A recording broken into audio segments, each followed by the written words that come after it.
Hello, hello. Hello, Renee. Hello, Miriam. We're a small but powerful group here today. Very good.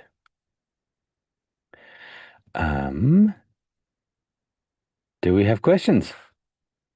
Miriam does. Renee came in earlier, so but you're good. Miriam, what have you got? Okay, I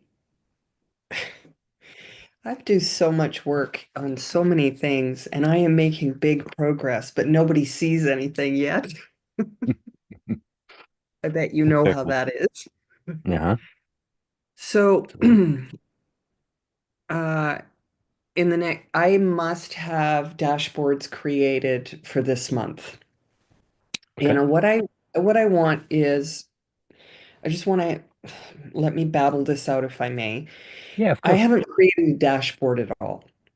And I'm not going to be doing it for a high ticket offer or a 3-day event. What I Okay. want it for is the most basic, simple ability to send a newsletter, for example, and have people to come in to join an event where I might be hosting a conversation between myself and a guest. Okay. And I might, so I wanted to know about the link portion of Mm-hmm. that, Mm-hmm. to make a super basic dashboard that would maybe just have a picture, a video, a link that will take them to our website or my website, Mm-hmm. and Mm-hmm. that's really it. And then that's pretty simple, right? Yeah. Yeah, it is.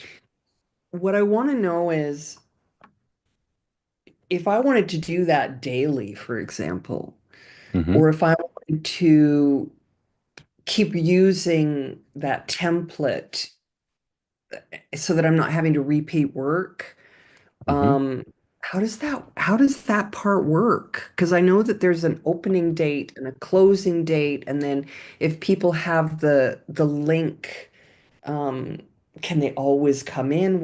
How does that work? I don't quite understand that part. Yeah, sure.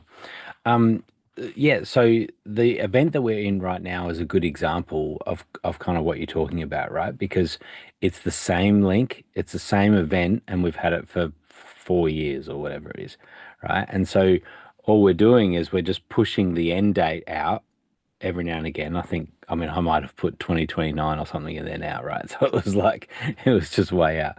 Um, and because we're just continuing to use it, and if we used it daily, that would make no difference to how we use it weekly at the moment, right? So what that means is that all of the attendees in Obvio get a link when they first sign up. Now it depends on how that's either integrated or manually entered or whatever, but that link then is the same.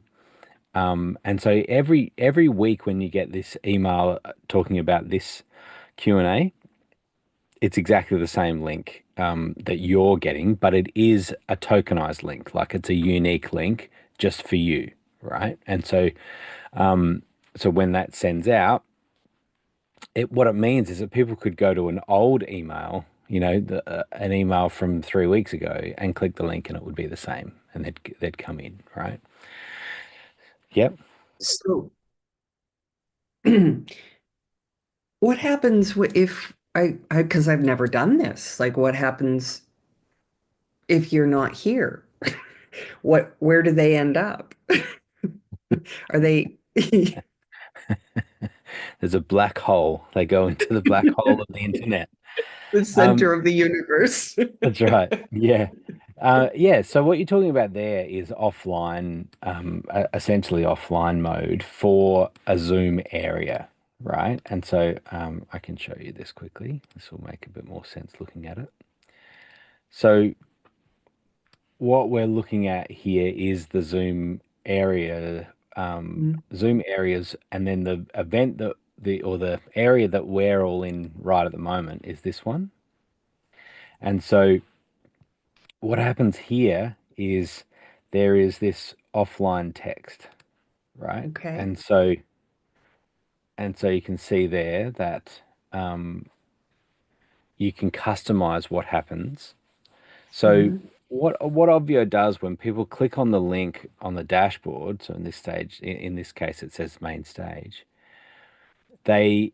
Obvio is checking whether it's actually open and whether it's online, right? And so yeah, so whether the if we look back here, so checking that a room is open, but most Hmm. importantly that the area is open.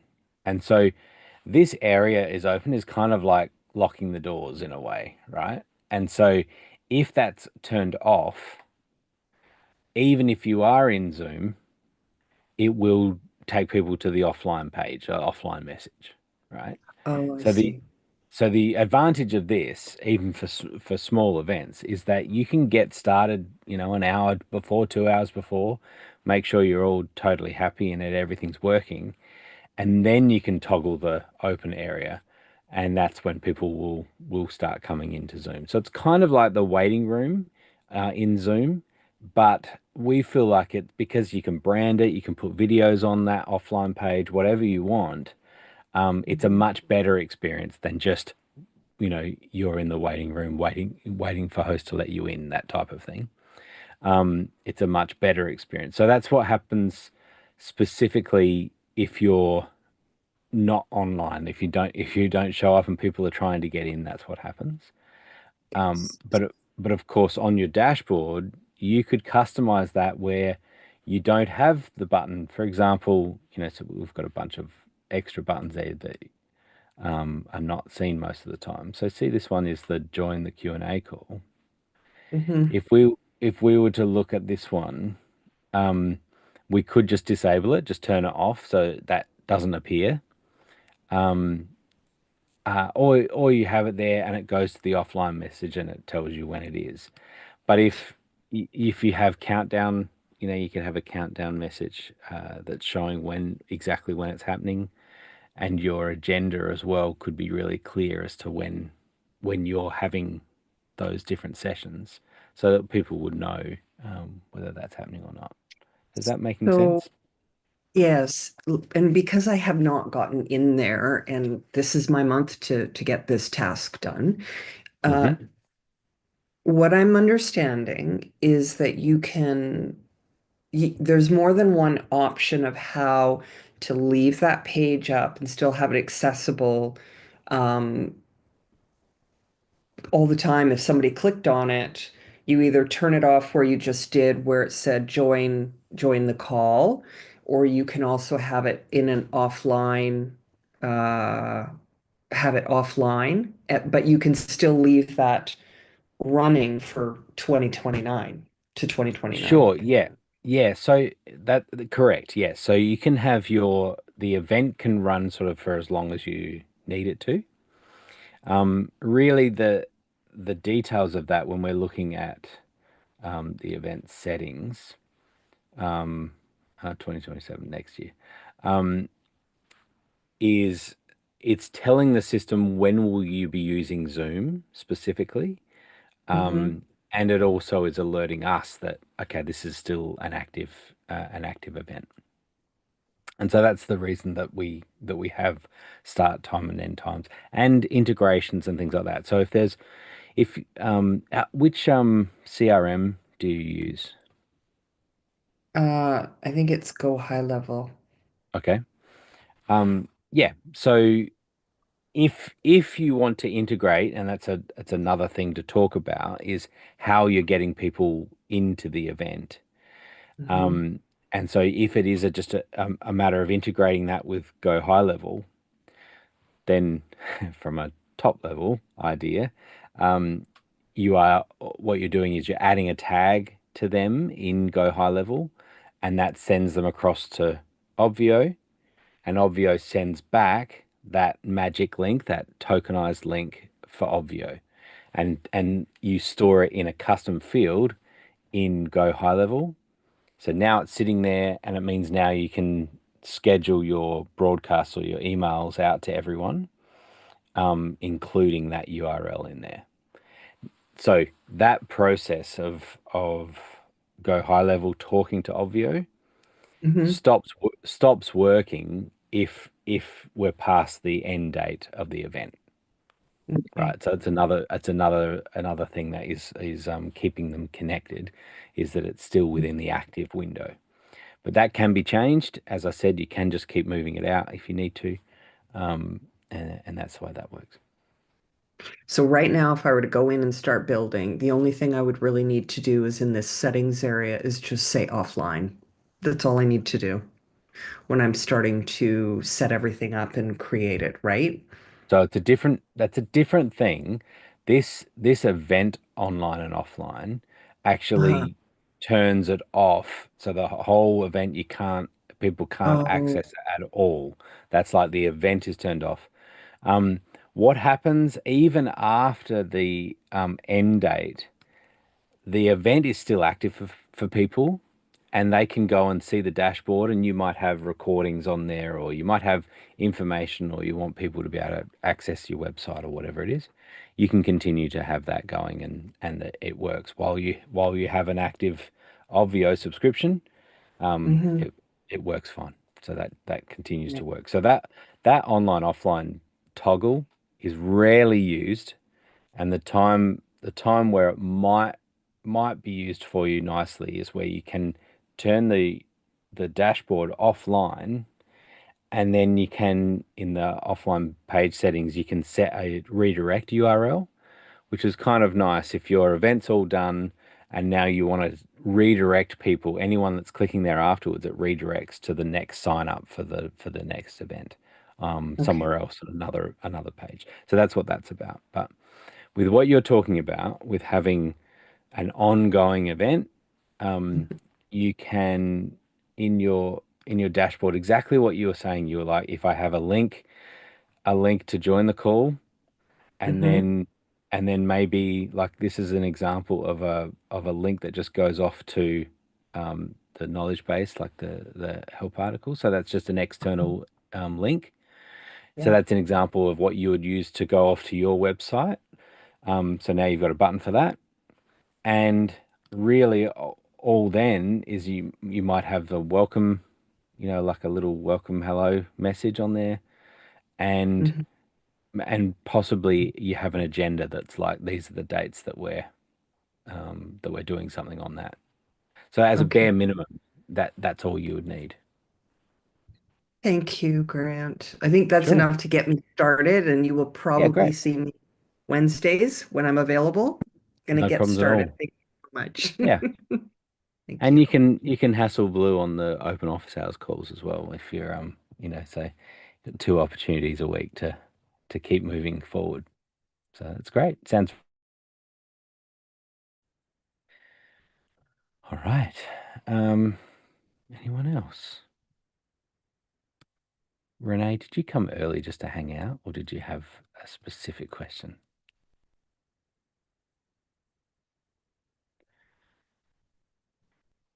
Hey Grant, no, I didn't. I'm always curious to see what other people are talking about and doing in Obvio. So that's part Perfect. of the motivation. I also had on a tangent. I have some questions and challenges in Obi right now. I know this Right. isn't really the platform for that, so I don't want to derail your call. I was just coming in to see if anybody else was talking about that also. Yeah, great. Yeah, there's a chance at the end of the call, and there's always a chance that Blue will drop into these calls as well, and so we'll see. But yeah, we're mostly about Obvio, so I Yeah, appreciate that you understand the distinction. yeah. All right. Anyone else with Obvio questions?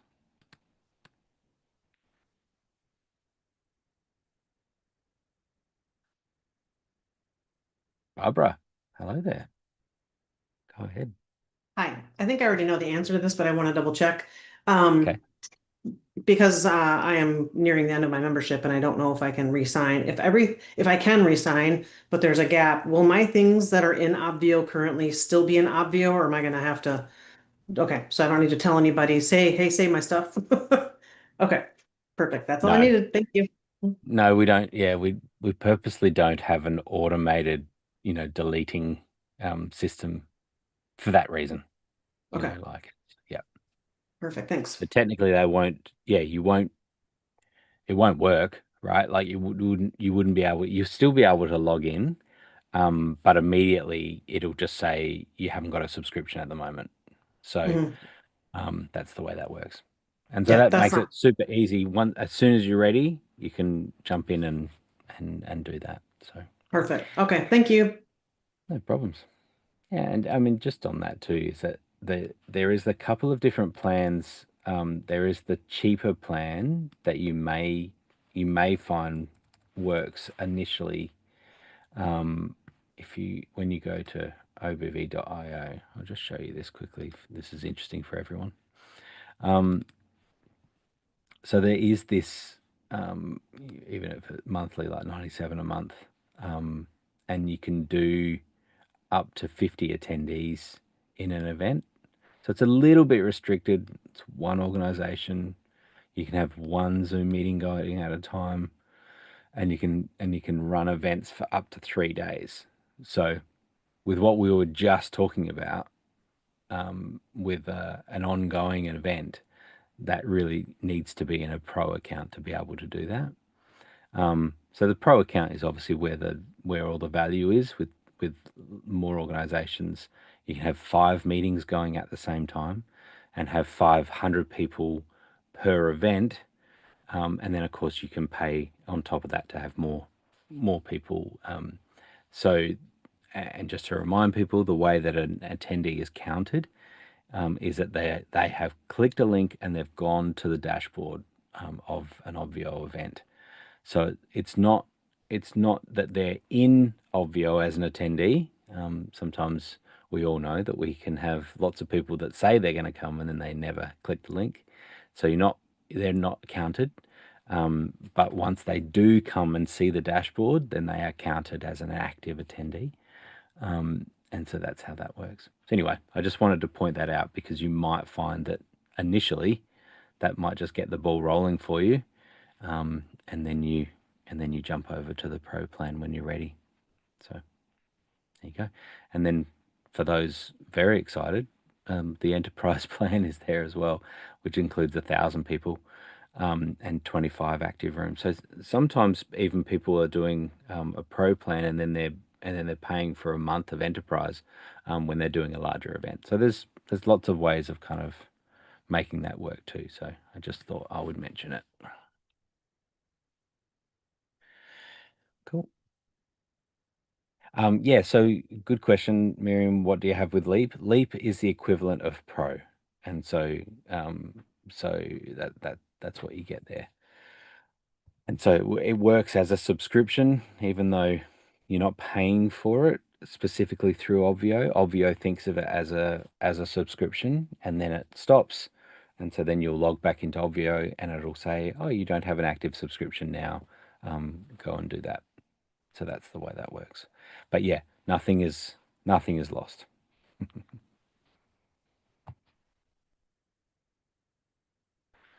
All right. Who else has any questions?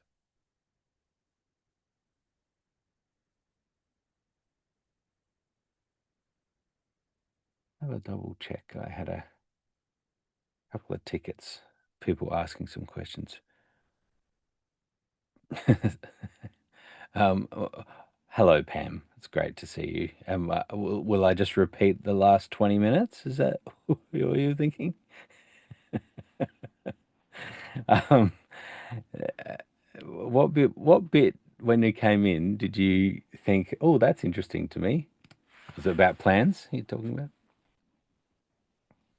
And subscriptions? Yeah, okay. It was just simply, I mean, I think you're on the founding plan, Pam, is that right? Possibly. Um, the founders plan we had, was right at the start, and was essentially the pro plan, but for the price of the basic is really where that was at. So it was a good deal, and people that still have that subscription. So I have to continue that through. But what happens with subscriptions when they expire or when they are cancelled, the account is still technically there, and then but you can't, when you log in, it just says you have no subscription. Add a subscription, then you get access back to your events again. So that's the way that works.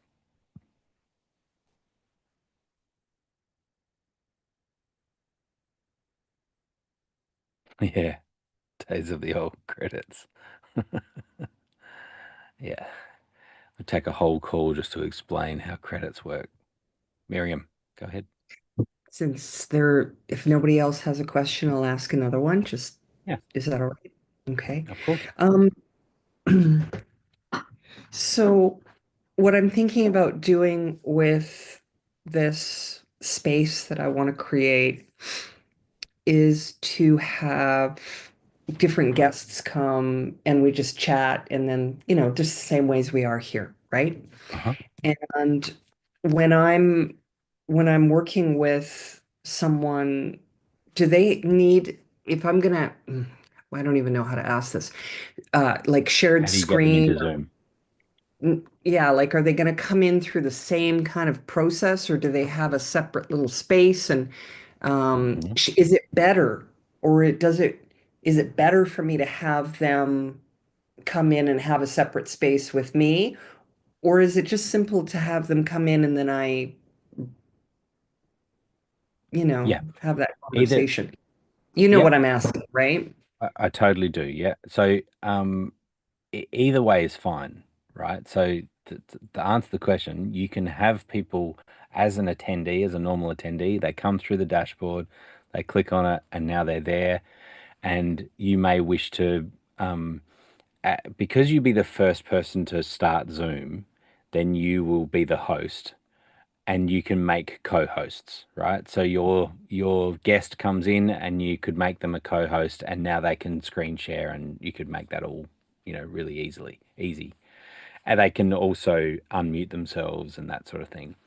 So often you would make them a co-host and then you could still have your settings set that people can't unmute themselves, everyone else, and they can't Mhm. screen share, they can't, do that, but they can chat, they can turn on their video. And so now that just keeps it all really clean. Um, a nice way to handle this is if we look at a Zoom area, when you go to, see how it says room one, an area can have one or more Zoom meetings in it. And that's how we can scale to large scale events. But everyone has at least one room. When we click on room one, what we can get here is enable direct room access. And so this is really for exactly what you're talking about, which is where I want to send a guest a direct link that just takes them straight into Zoom without going through the dashboard.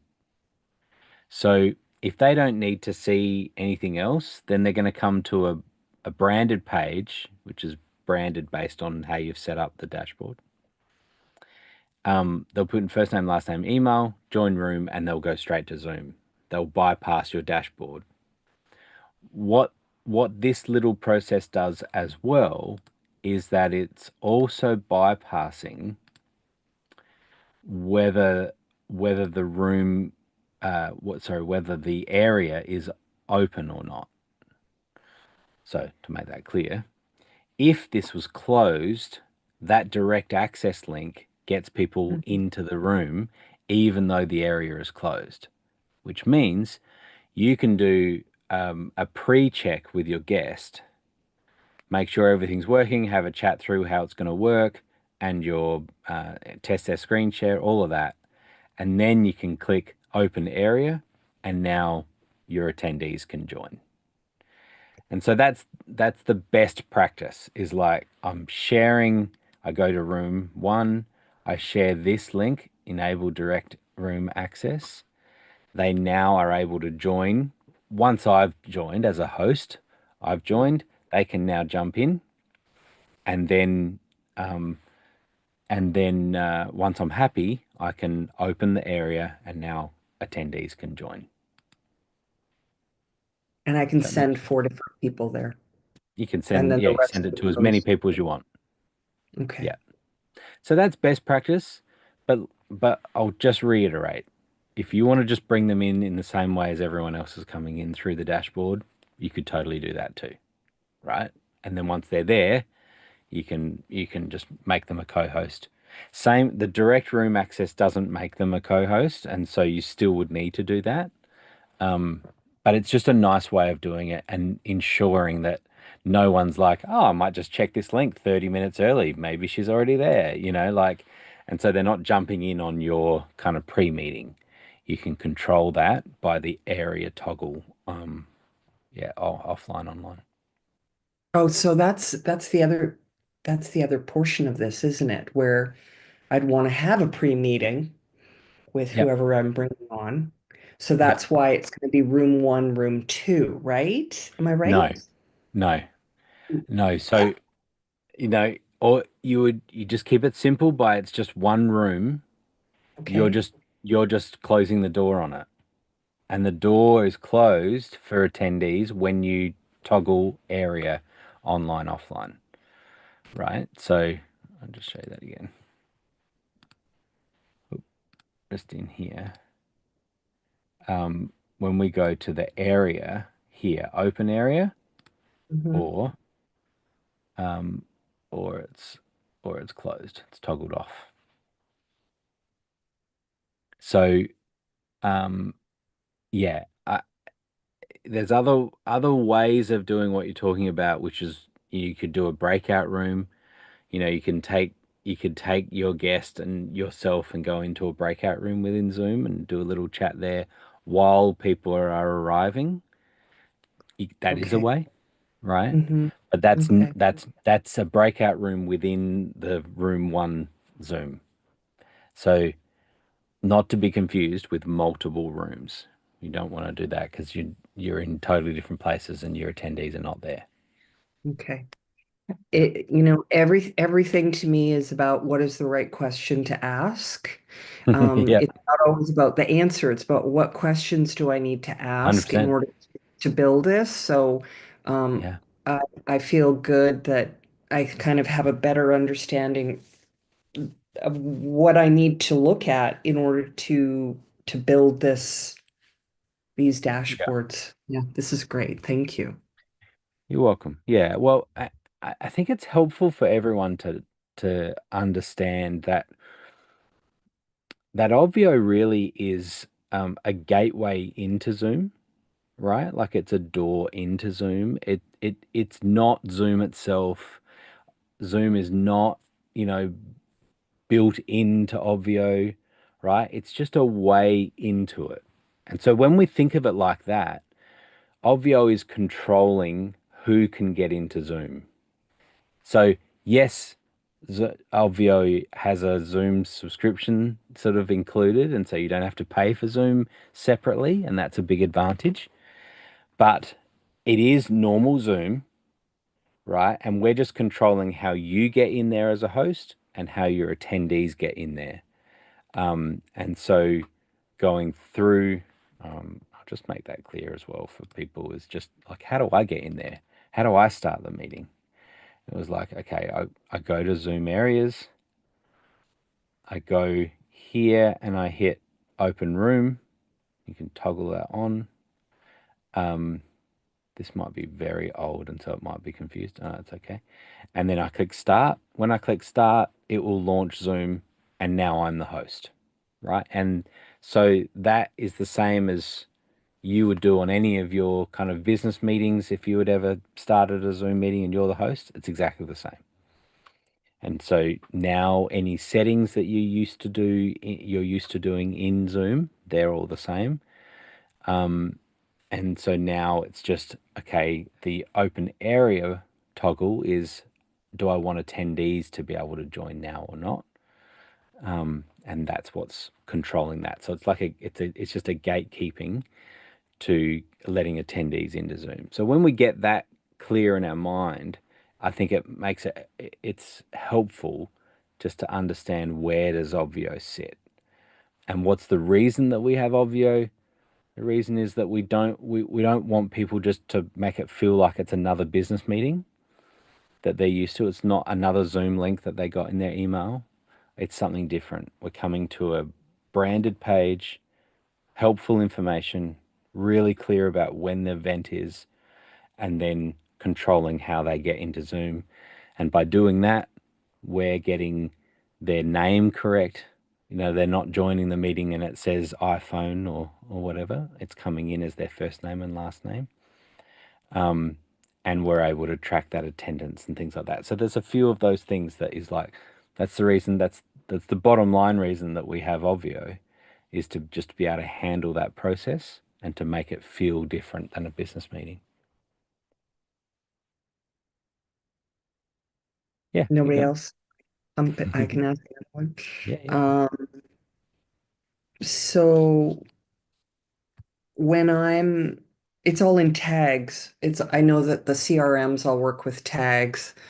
Mm-hmm. And so if someone say I'm sending it out through a newsletter as an example. I don't know how I'm going to end up doing it, but I'm sure that that will come up at some point through my newsletter.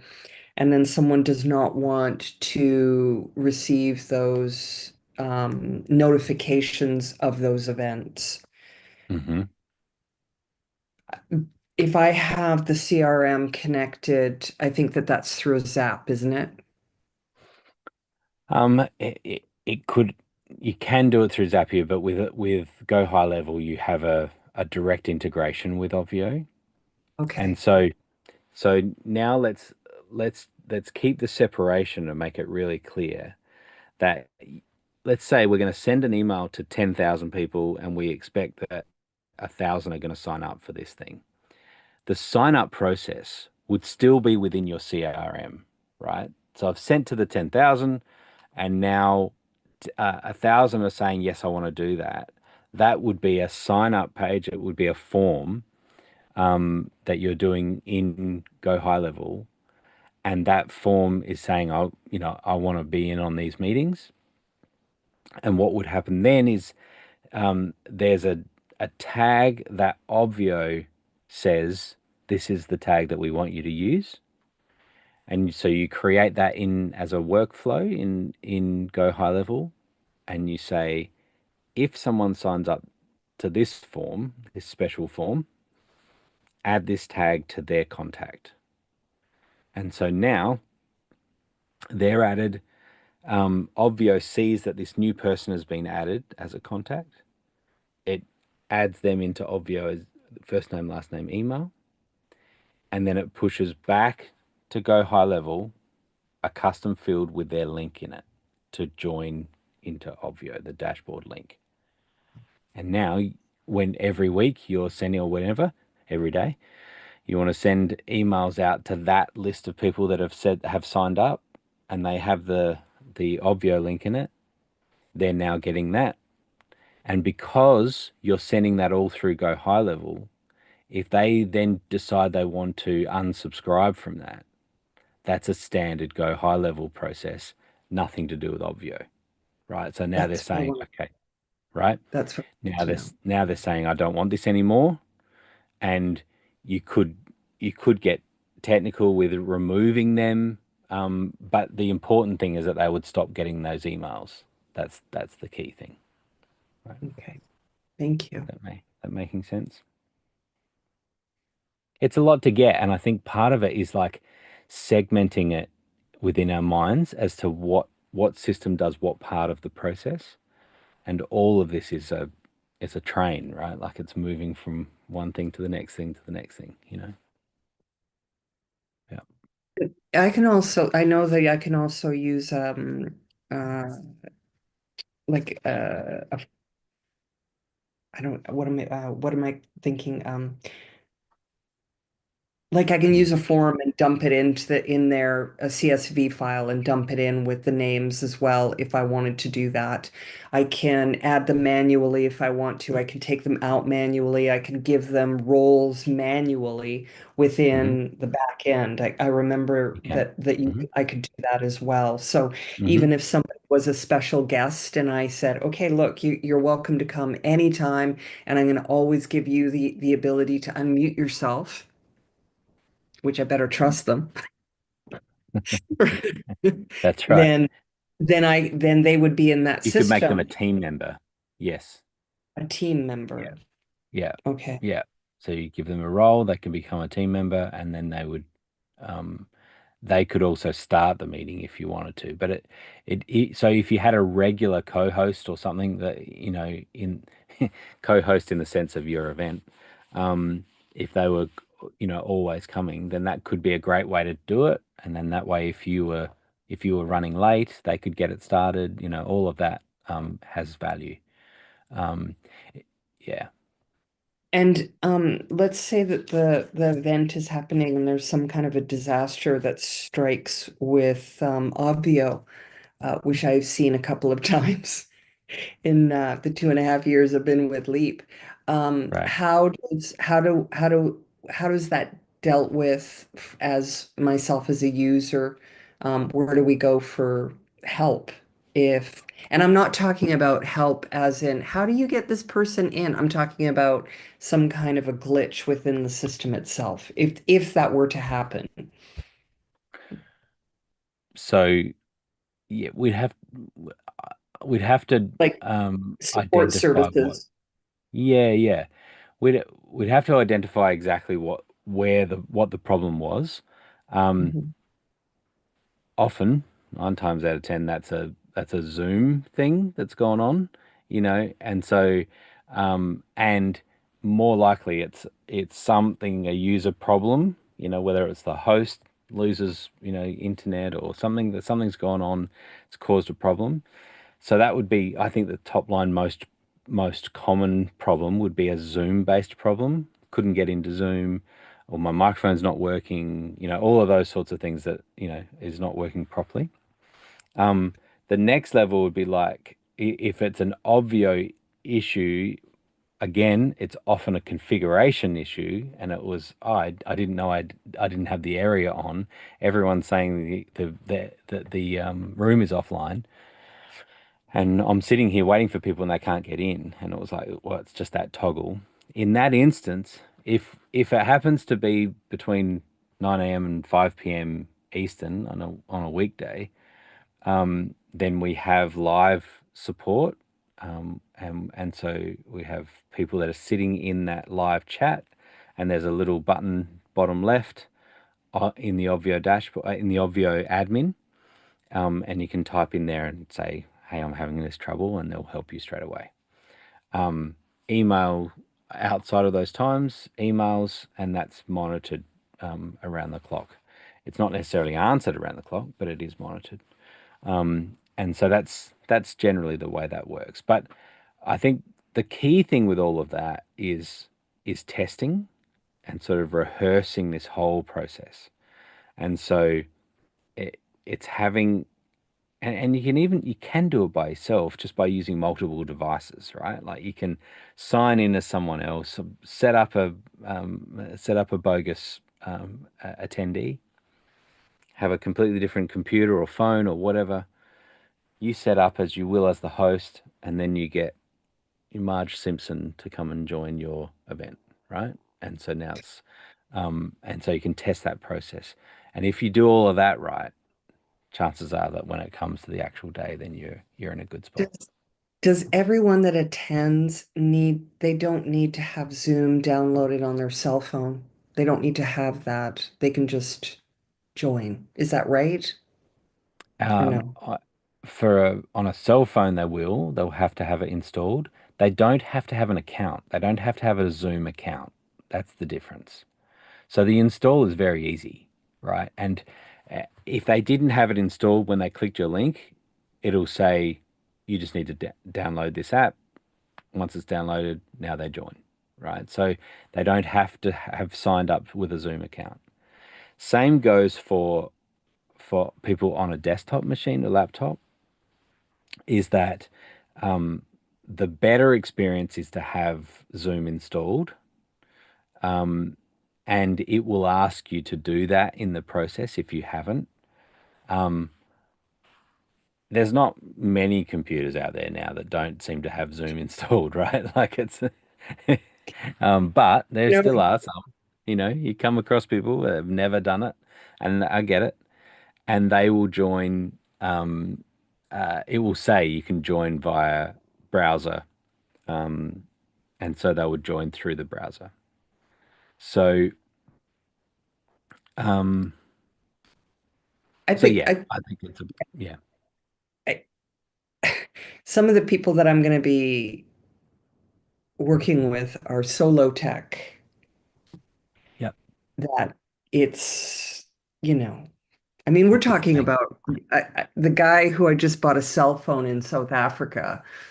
And so he'll be on his cell phone that I just bought for him because, that's a really big deal, right? And so Okay, I need to know how to instruct him for how to right. be able to do this because that's who I want to have come on and invite people to come and listen to our conversation and the things that he's doing, right? So I'm talking about really low tech people that Can he just have, you know, having a can cell he phone is access? a Has he got luxury. has he got a teenager nearby? Um, Probably not, because Okay. those teenagers would not have money for a phone. We're talking about really impoverished people that I Yeah, work wow. with through the nonprofit. So, yeah. Yeah, fair enough. So what you're Well, saying is I should, that's a good challenge to have. And I think that um, I think all the more reason for testing and multiple sort of rehearsals and things like that. So sometimes what we suggest with events is to rehearse at the exact same time of day as your event is going to be, right? And so if it's 24 hours out or 72 hours out, whatever it is, where you just say, "Hey, I would really like to meet at exactly the same time," because it's telling us what's happening with the network, with the cell network, the power, the light, the all of this stuff that you just think of. It's like this is the optimal time to test is at the exact same time. So we're doing as close as we can to it being the same environment and same conditions as it will be for the event. And then I think it's also important to get on early. So based on how your rehearsing goes and all of the tech checking and things like that, um, yeah, it'll be that. So the other the other thing I think with um, uh, thinking through other ways. I think I think it is the best, and definitely what I was saying there before about that direct access link. I think that's really important um, to to streamline the process as much as possible for someone that is not used to technology at all, and so they're putting in their first name, last name, and email, and then it's taking it to a Zoom page that then needs to be downloaded. Once it's downloaded, then that won't need to happen again. So it's thinking about those sorts of things that, yeah, the rehearsing is really key. Um, and if there's a way that you can call them on another phone or something, that's the type of stuff I'd be thinking of. How can I talk to them? Talk them through the process of doing what I'm asking them to do?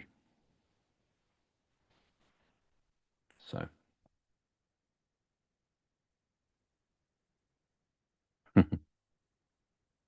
great.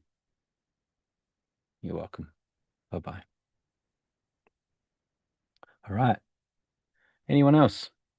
Any other questions?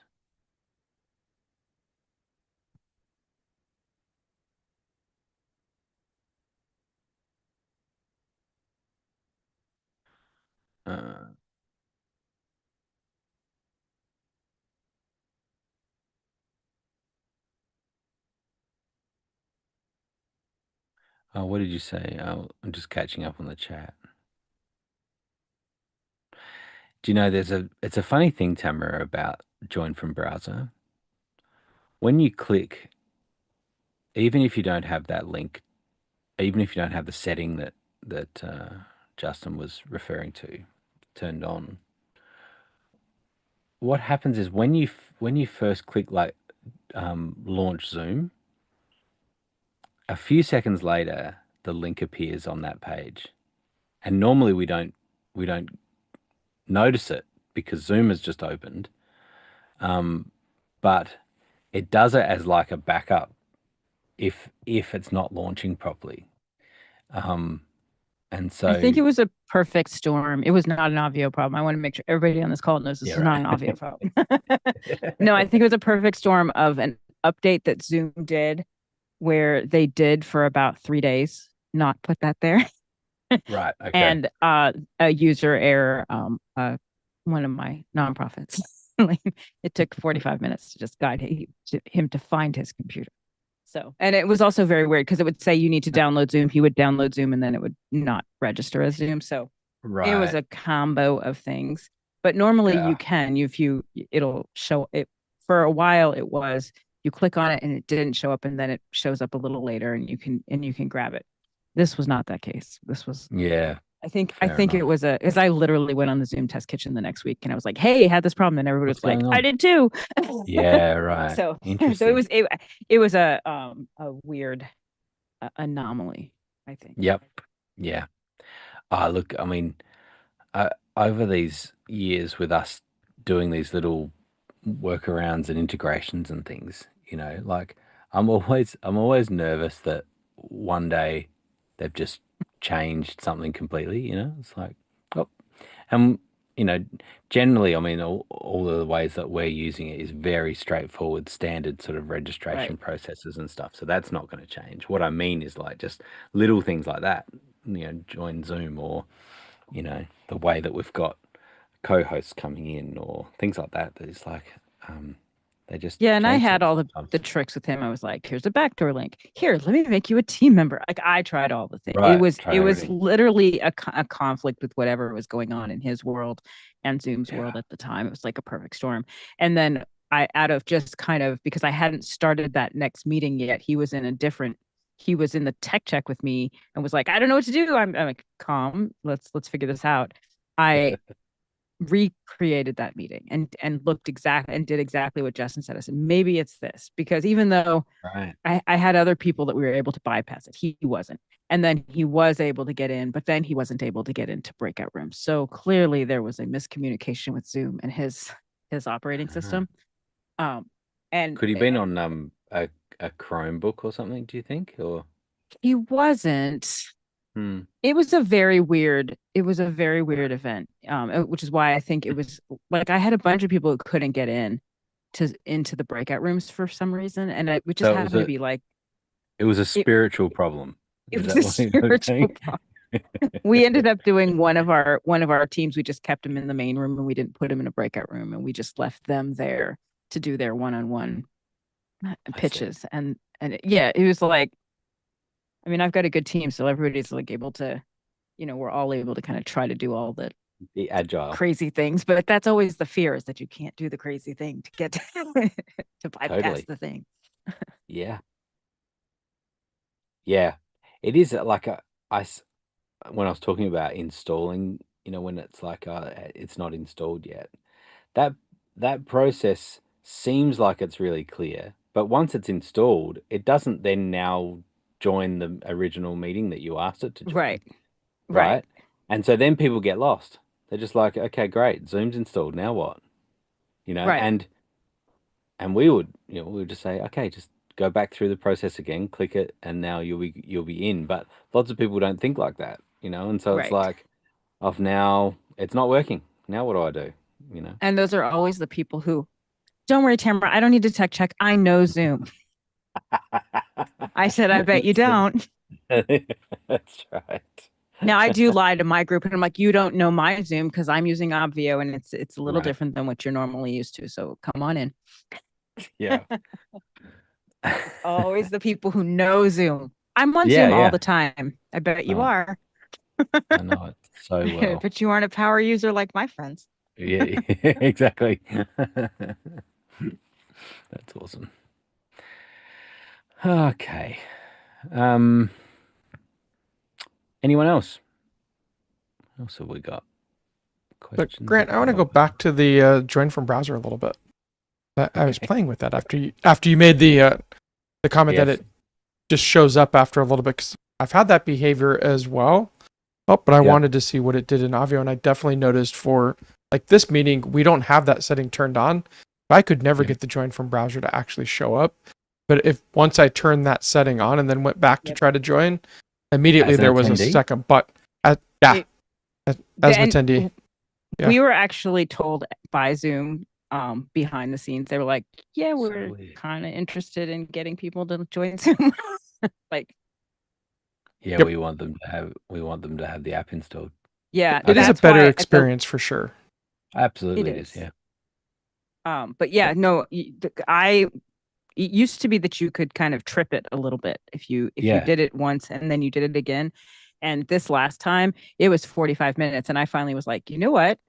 I'm going to try something else. And I recreated the meeting in Obvio. And my next step for anybody who may have this next step is that sometimes I will create a meeting in my own Zoom, which is, an Right. enterprise account, and then attach that as the meeting. Like that's the one thing that is really beneficial. If you remember the old days, you would send out your link and then overnight Chrome and everybody would update and they don't update at the same time and your link was no longer valid. Like it was valid last night, it's not valid now, and you'd be sending them out again. So if something happens, the one thing that's so great about Obvio is that no one's going to know what that link is until they enter the meeting. And even then, they don't Yeah. know what it is. So if something isn't working in your tech check, create a new meeting, create a meeting outside Obvio. It's just a link, just create a link. So, obviously the first choice is to use the Obvio one, but if it's not, if something's not working, then, there's lots of other little steps if things get hung up. And if you do need that join from browser to show up, you do want to go into the Zoom areas in Avio and turn on the setting that says to show that link, else it won't show ever. That's actually a setting that Zoom changed a little while back. They gave the ability for us to control that. It used to be we had no control over if it showed or not, and now we do. So Avio's default setting is not to show from the joined from browser. But if you just go into Zoom areas and click on the Zoom settings, it is a checkbox in there to show that. Justin, is that something that I can change after the fact, or I have to do it as I'm creating the meeting? Things that are on the Zoom area settings. So when you're under Zoom areas, there's a button at the top that says Zoom settings. All of those can be changed at any point in time. Okay. If you go within a specific area and look at the Zoom settings for that area, those are done at the time that you create the area. Okay. Thank you. So You're welcome. You would appreciate, Tamara, that that's a user setting, like a Zoom user setting, versus a meeting setting. And so that's the distinction. So it's like, the join from browser is a Zoom user setting. And so once that's toggled, then all the meetings for that user are now Perfect. are now doing that. And so that's why it's an area setting. But yeah, when you go into a meeting, they're meeting settings. Okay, got it. And they mostly need to be set at the creation of the event. So creation of the room. Yeah, I stand corrected. It was something that I experienced a little while back, but I haven't checked it again. So thanks for checking. And it's only been a few months that it's been that way. Yeah, that's a super recent change because I was able to Yeah. trip it. And then this last time I'm like, guys, just refresh, just do it a couple times. And it was like not happening. And I finally was like, let me jump in and I will play around. And I was like, I get it now. This is not nice. Yeah. All right. Anyone else? Well, I asked Pam. Yes. Hello, Pam. I asked two questions. I haven't been here in a while. I got married, by the way. I'm no longer a court. So Congratulations. Anyway, I've been away for a while, so I just was wondering if you wanted to, um, someone already answered me, when's the next TVE? Thank you, Kat. But I was just wondering, the founders, so my subscription is not active right now. So is the founders subscription still the same rate? That was one of my questions. It shouldn't be, but it will be. Oh, thank you. Because I've been away for a while. And Yeah. then the second thing is the second question I had is we talked about a long time ago hybrid events, having it part live and part audio. And Yep. I don't know that it worked too well back then, and I don't know if you guys have updated that because I do work with organizations that is their interest, but I Mm. also work with another organization that they're now wanting to go to just all online, so we're looking at doing that. But I just was wondering about the hybrid question. Are there any updates on it? Is it good? Is it bad? Is it not advised? What's your opinion on hybrid events? That's it's a good soapbox of mine, but I'll just say technically first. From a technical point of view, no reason why you can't do it, right? No reason why you can't have people in Zoom and, through the Obvio process and have people in a room somewhere as well. And that can work as long as you have the tech set up for it. So you have, microphones appropriately and cameras, and so people can see really well the way that the screen share is working, if that's sharing to a projector or something in the room as well as being shared online. As long as you do all of that, no problems. You can absolutely do it. And there are people that are using Obvio and large events that do that. They might have 1,000 people in a room with them, and then they might have 5,000 people online in Obvio. And so yes, it can work. The things that I would say, and you can really get me going on this, but the thing that I would say in general is that it's like running two events at the same time. And so you want to consider those two audiences and think about, how do I best serve those two audiences? And are they both served best by doing this event at the same time, at exactly the same time? And are the hosts, the people that are contributing and sharing, presenting or whatever, are they best serving those two distinct audiences at exactly the same time? And so it's just something to consider, because generally what it feels like is there's a few different analogies that we use. One is like an amphibious vehicle, a vehicle that can go on the road and then it can drive into water. That's like a hybrid event, right? It can do both, but it doesn't do both very well. It's not a good boat and it's not a good car, right?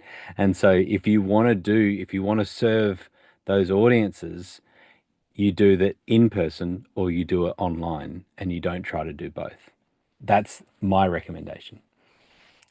There are slight variations to it. And the other analogy is that when you do an event in person and then you add on online audience, it's like they're sitting at the kiddie table at Thanksgiving. It's like they're there, but they're not with the adults. It's like they're down the end. And because what happens is, when presenters are presenting in a room, they're going to lock eyes with the people that are in the room. And it takes a lot for them to remember, oh, I need to look down the camera. But if I'm looking down the camera, then I'm not looking at the people in the room. And when I'm looking at the people in the room, I'm not looking down the camera, and so it's difficult to do it really well. And when you think about in terms of TV, how they do TV shows and their studio audiences, the difference is those cameras are not at the back of the room, they're in front of the audience, right? When you think of a studio audience, and the studio audience understands that the online or the TV viewing at home audience is the priority. That's actually what the show is about. and that the in studio audience are actually part of the show, right? And so that's a difference in thinking. I will say there's some other examples that are slightly somewhere in between, and that is like what TVE, what Blue and Barry do, is that they have like 50 people that come along and sit in studio, but they're not in the same room as they are presenting. So they're sitting in another room and they're looking at a screen, and so they're viewing it in the same way that the people are online. They're viewing it through a screen externally.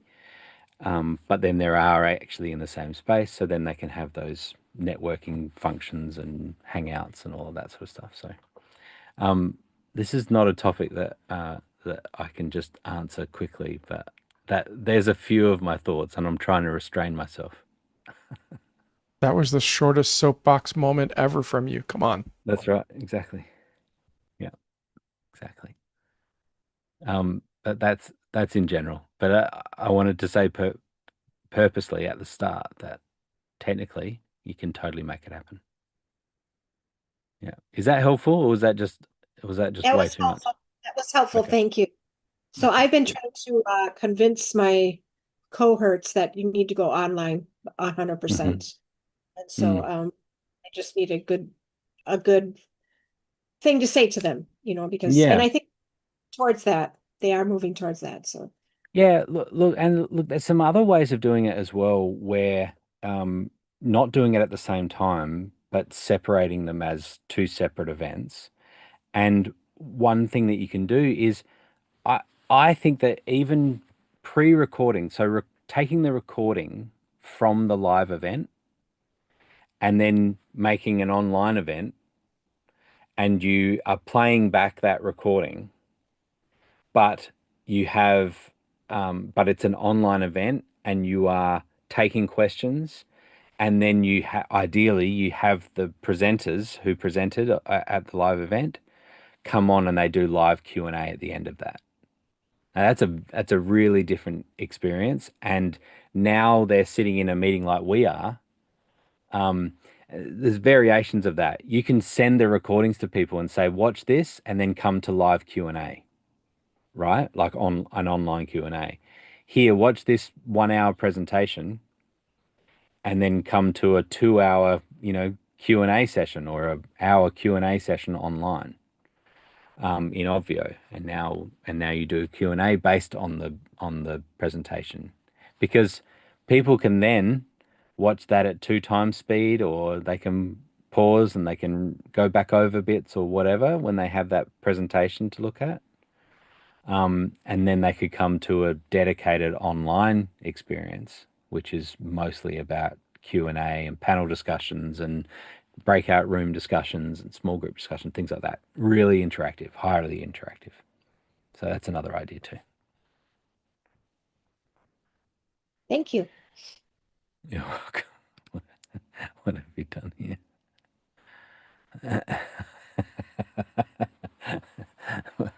Hybrid events are the worst idea ever.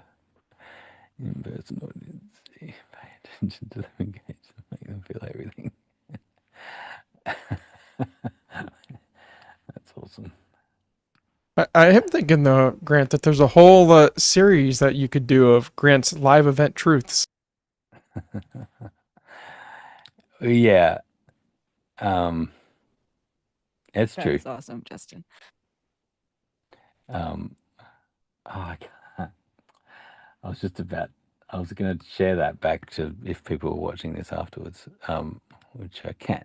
I was like, gonna put it there. Do it this way. I was trying to share it within Zoom, and I haven't that setting. Haven't got that. Um. Yeah. Yeah. I'm actually toying with some new content myself, and so it's a good idea to get talking about that. Here we go.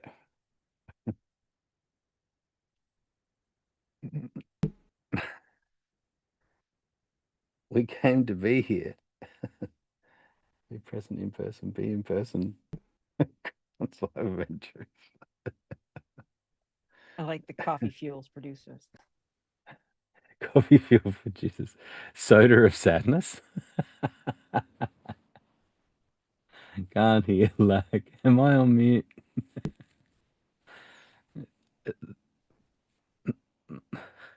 The interesting thing would be to flip that. It'd be like, what about the opposite of that? You know, where it was online first. Interesting.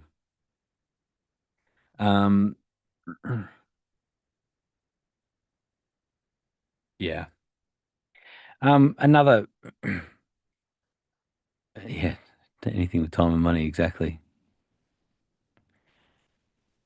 Yeah, and Exactly. Grant, Online host, totally. Tamara, I totally agree. Yep. and I do think that you could do hybrid events well, but I think what most people do for hybrid events is they point to camera at the stage and they call that the virtual experience. And that's a Yeah. terrible experience for the audience. Like there's real no interaction. That half the time they point the camera at the slides as well. And so like you really just have a bird's eye view of a room. That's not really the experience you want. But if you're No, gonna do and the good experience, you do end up like producing the second event. Like It's I've seen two people events at the actually same have time. yeah, is I've two seen events. people have host in the online event so that when the in-person's doing breakouts, someone in the online unmutes and kind of directs them. They get in the breakouts, they get a lot of that same experience, they get a lot of the same networking, but it truly is running a second team in most cases to do it, and most people don't. I had two teams doing, as I was forced into doing one that included, it was a benefit and it included a paddle race that included the digital audience in the main Yeah, right. audience, which was like bonkers. But we had a separate kind of host so that we could have online, like an online conversation going on while they were mingling about doing their things. So you really have to think of it as two events because you have to care for both audiences. And then find ways to connect them. And the finding ways to connect them is, yes, you can bring them in, but exactly what Justin said, a lot of times it's people think that they're going to turn on a camera. The tech for it is 10 times more difficult than you think it is because getting sound in and out is, your venue person is 9 times out of 10 not going to know how to do that.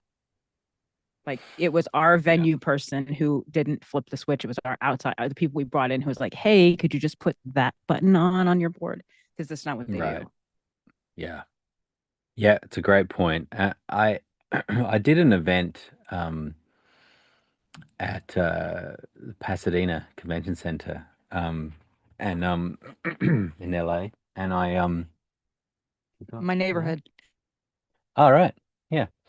That's where I live. And so you know that the whole thank you, the huge convention. I did well. It was both. I did two different events there. One was in a huge hall, and we had thousands of people. Sorry, your daughter All was right. supposed to say good morning. Hello. Oh, okay. She doesn't want to say anything. Yeah, She just good wanted morning. to say. Yeah, and so it was one in the hall, and so we had 3,000 people or something in one of the big halls, and then just out in the foyer, we set up a podcast stage, and this worked really really well. So what we did is there was sessions that were happening. There was a typical conference sessions that were happening inside. And anytime that they were like breakouts or they had a pause or whatever, we would jump in and talk over the top of it. Maybe we'd cut to us back out in the foyer, and then we'd cut back to it. And then immediately we organized all of this. Immediately after the sessions finished, we had the speaker come straight off stage and come straight to our podcast stage, and we then interviewed them. And so we took questions from the online audience directly to the speaker that just presented. It was an incredible experience. That was really really cool. And so now it's a fully hosted online experience that's like they're getting the experience of being there, but even better, they're getting um, they're getting an experience of it that you wouldn't get in person. They're getting the opportunity to ask questions to the presenters that the in person were not getting. Right. Yeah, that worked really well. And then we had like a post show, and like it was just it it was all the things that people say, oh, we do, what about networking stuff? Well, we were doing networking online, like it Right. was You can all of that you stuff. It's can do possible. it. You Yeah. can do it, but you really have to think of it not as one event, but as two events.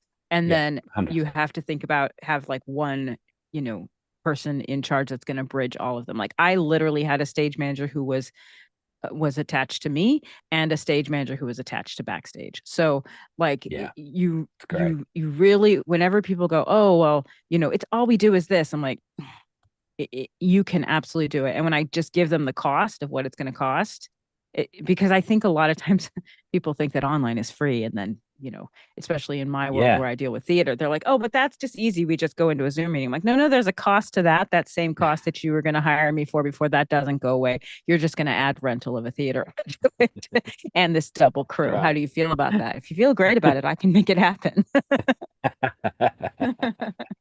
Totally. Yeah. Yeah. Anyway, it's a very good topic uh that doesn't go away, like I think it's very natural for people to think, oh yeah, we've already got cameras in the room because we want to record it. So why don't we just live stream it? Then now we call it hybrid. People can join. I That's not also ideal. I also find a lot of times the hybrid events happen because ticket sales for the in-person aren't going as well as they want. And so all of a sudden it becomes we are offering a virtual option, but they never Yeah. did the planning side of it. They just Yeah. did we'll just point the camera at the stage, pump in a little bit of stuff. And talking about hybrids, we talked about it enough that Blue's like, I got to get in on this conversation. That's right. We said hybrid 3 times and then Blue appeared. Can't just be us melting down. It's like, is someone talking about hybrid? I have to come and talk. I want to. Oh my God. You guys are talking if it about was- hybrid events. Is it like Beetlejuice? That's Yeah, what just happened. exactly. That's Exactly. exactly what happened. Pretty much. No, Pam was I have asking nothing about to it. add. Fair enough. But I do Um, think the great thing that Blue, that you guys do with took the hybrid concept is the digital first concept.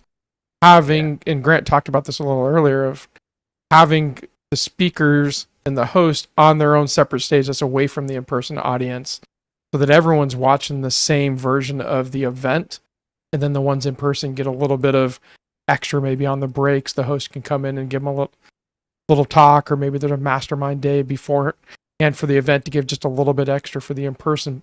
But there's nothing lost between those people that are sitting off in a classroom versus the people sitting at home watching the event. And I think that version of hybrid actually works it's really, really great. well. Well, and it's similar. It's very similar to the TV audience that I was talking about too, right? Like, because they're a part of the show. They totally understand that the event is for the people online, and that they're in a privileged position to be in studio, and so they feel a part of it more so than that it's for them and that they are the priority. So, yeah, good one, Pam. You see, I knew it would go on for a while. I was trying to keep it. I was trying to restrain myself. We did okay. Nice. All right. Any other questions? Well, now that Blue's here, Renee was asking or had some thoughts about Obi. We may be able to shift into Obi if Blue has a few minutes, but Yeah, sure. final drinks for Obvio. Anyone? Calling final drinks. All right. Cool. All right. Well, welcome to a little Obi session that's just been tacked on. I don't know if Renee's still listening, but whatever, you had some questions or queries.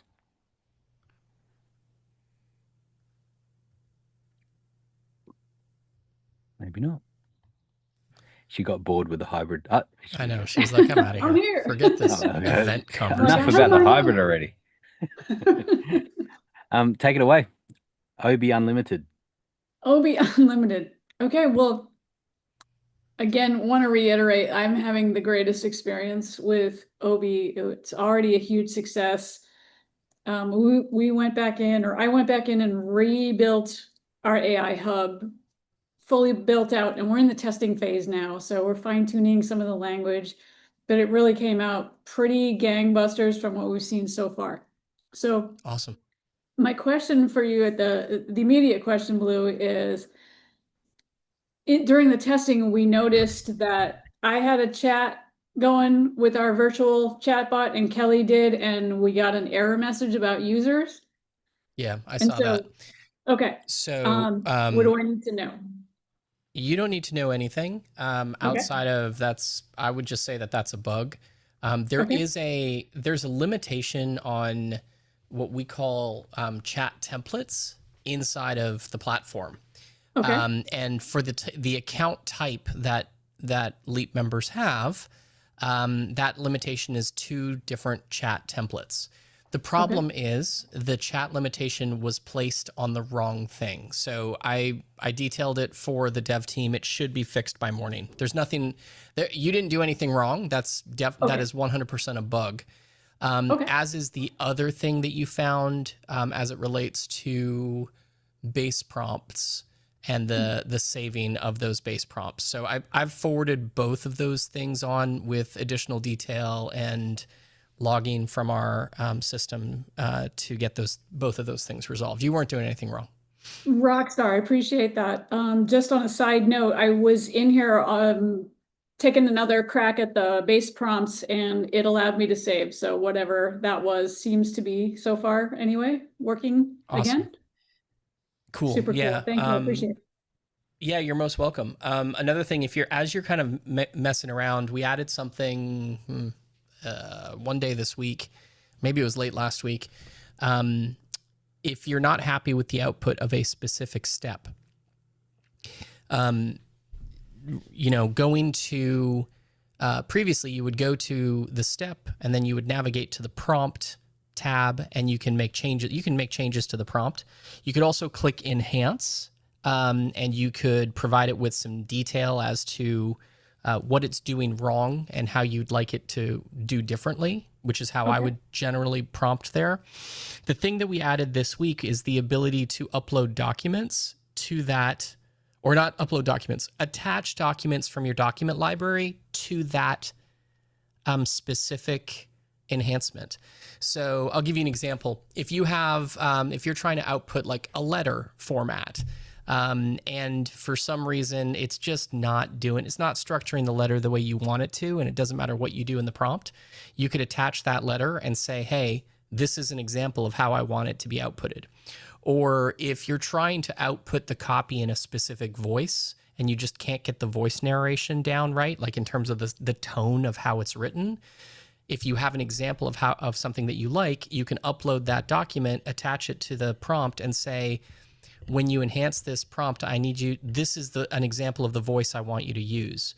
So there's a lot of different ways that attaching that document to the enhancement of the prompt can make it better. So that's something amazing. that's worth playing around with for sure. And I also know that the builder is continuing to get better. So if you went through the AI builder again when you did it, the outputs you would have gotten this week versus when you did it originally are like wildly different. Like they're impressively spot on. They came out really, really cool. Cool. I'm glad that worked. We've been putting a lot of time. I think I would say to you probably 70% of my Obi time has been on testing the builder inside the platform and making modifications with the developer who's been working on it. And the developer who's been working on it, like he's done nothing but that for the last 4 to 5 weeks. So it's been a huge effort and a big lift and what got added last week, now that your hub is built, if you want to add a new step or you want to add a new journey or milestone, any one of those layers, when you click new step or new milestone, it'll now take you back into a chat builder. So you can add new steps and new journeys, new milestones. If you go and add a new journey, the new journey will also ask about milestones and steps. If you add a new milestone, it'll also add steps. If you add just a new step, of course, it'll just add the steps. But all of we've been working on that and is so far working really, really well. Awesome. Awesome. I'm so excited. Sweet. I'm excited for you guys to keep working. Have you seen the new help wizard or the new help dialogue? No, I have not. Okay, so inside of Obi,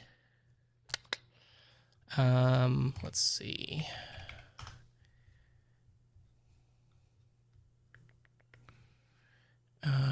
Inside of Obi, there's going to be some changes to this over the course of the next 24 to 48 hours, but right here, next to the account, like there's a that's any small different. little, Like that's any Yeah. different to every preceding 24-hour period. yeah, no kidding, right? So if you click on this, you'll see a new help and support essentially widget, which is tied to the help center, which has, I think when you were here in Charleston, we wrote the first 6 articles for it, right? I think we're up to like 31 help articles around it. But the Wow, cool thing nice. about it is you can actually ask it questions, right? So how do I change the background color of my milestone? And it will actually tell you what to do. So it'll be like, to change the color of a milestone, you open the milestone, you go to settings, customize, turn on the background toggle. It literally guides you through the steps that you need to actually do to make the changes. And you can also then click on articles that it actually came from, which will take you to a more detailed answer right from within here if you want. You can also open it in the help center, which is the actual root article that whatever it is that you're looking at came from. So the entire help system didn't exist last week. So we're not only adding a whole bunch of articles that have, a whole bunch of help articles inside the various categories that we have, and you can search them here, as well as a little kind of like what's new on the platform. But we're also tying that into help and support. And the other piece that will probably happen, I'm going to say right now, email support actually goes to, a help ticket system that will allow you to submit support messages to OB support, which as of today is me. But starting tomorrow or possibly Thursday, that's going to change from email support to talk to a human. And similar to Obvio, you'll be able to not only ask AI questions about the platform, but you'll also then be able to dig into, you'll be able to transfer to human support as well. And John and Carl, who are helping us with Obvio support, have been working on learning the OB platform as well, and we'll be helping to support the team there. So lots of stuff coming on the support side of things. We've been putting a little bit more of an effort into trying to get people to be able to go further faster with the platform. Amazing. Oh, you just please somebody interrupt if somebody's got burning questions. Otherwise, I'll keep going. But you just made me think of another question that I had. So as clients are using this as an end user, I notice on the bottom of the main page there's some sort of a help button. Is there I thought I found where to customize that. What I wanted to do is have it go to a mail to mail Mm-hmm. our support, Mhm. so they aren't hammering you guys with everyday questions. Like I want to filter their support questions so they don't just start pummeling you guys Yeah, no, unnecessarily. well, first off, I appreciate that. Second, pretty sure, where is that right now? I think you're talking about on the login page, there is a contact support That might have icon been or area that is currently hard coded.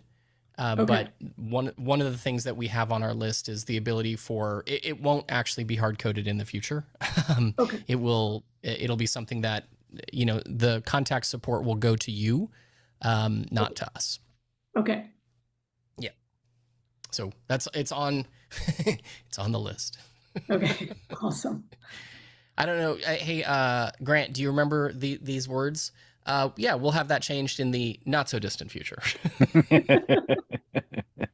Yes, you're resurfacing those words, are you? Yep. Yeah, I'm Yeah, I'm making it popular again. and bringing it back.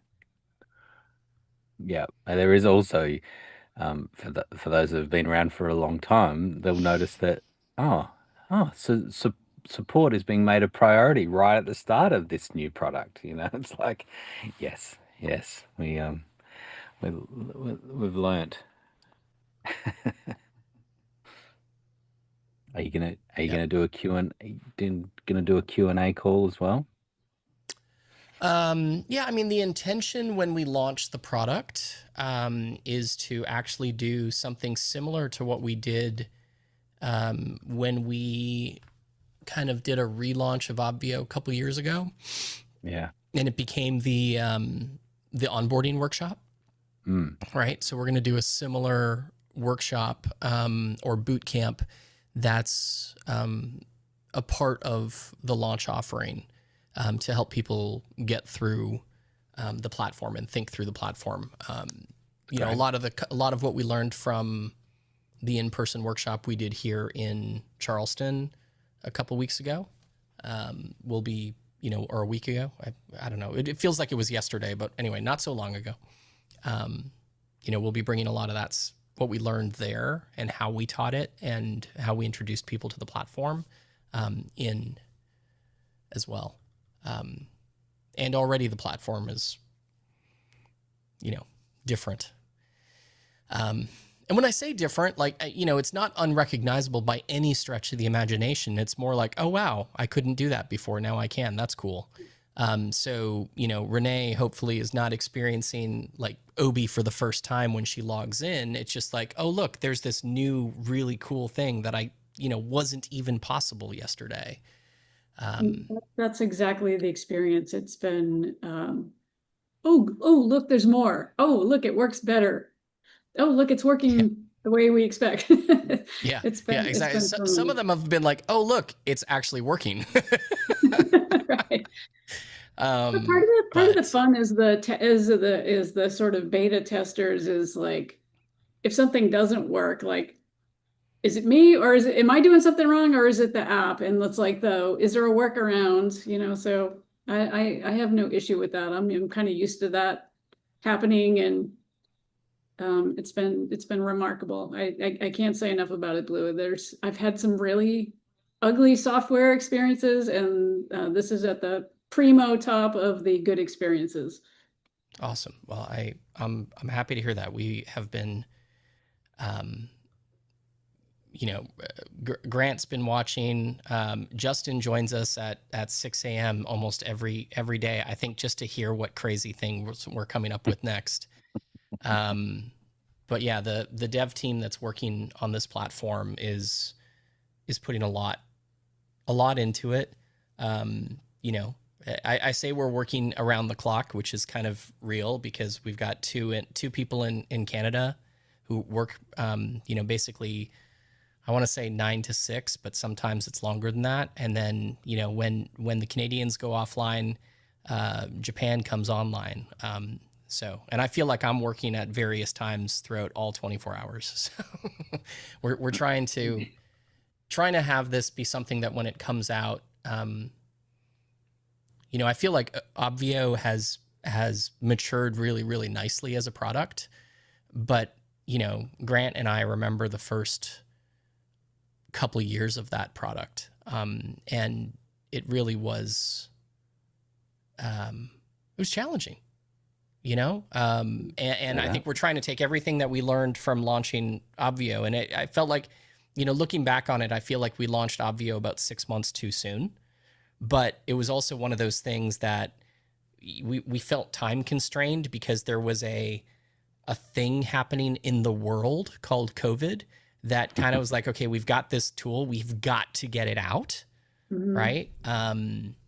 So, and while I think that, you know, there's this thing in the world happening right now, which is called AI, and people are trying to figure it out. So we would like to get it out. I would like to have released it 6 months ago.